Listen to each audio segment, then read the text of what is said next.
কেউ জানি না। গতিকে সদা সর্বদা আমরা শ্রীমদ্ ভাগবতম শাস্ত্র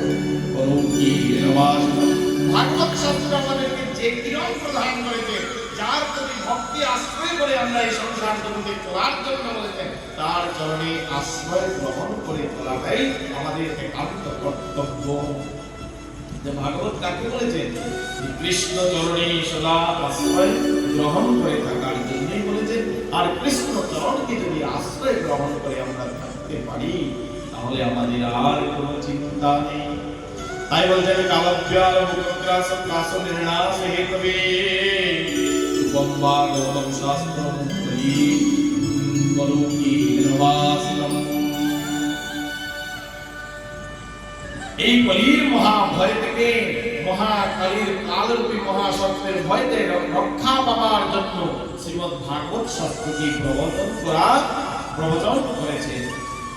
তিনি উদ্দেশ্য করেছে একাস্মাদপরম কিঞ্চিৎ মনশুদ্ধৈন বিদ্যতে।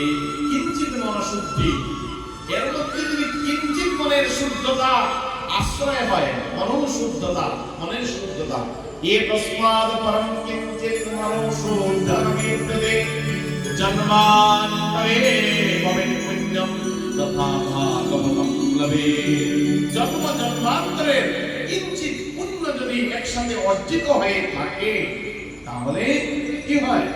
আমরা ভাগবতের আশ্রয় করতে পারি।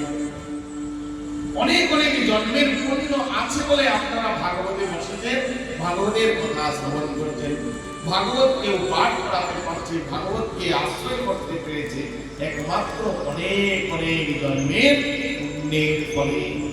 জন্মান্তরে ভবেৎ পুণ্য, অনেক অনেক জন্মের পরিকৃতে কথা বক্তব্য সবায়াম সংস্থিতে সুখে সুধা কুম্ভম গৃহীতৈ ভূদেবাস্তব সমাগম। হে শৌনকাদি ঋষিবৃন্দ, জানো এই ভাগবত যে পরমাশ্রয়, এই ভাগবতের যে এত শক্তি,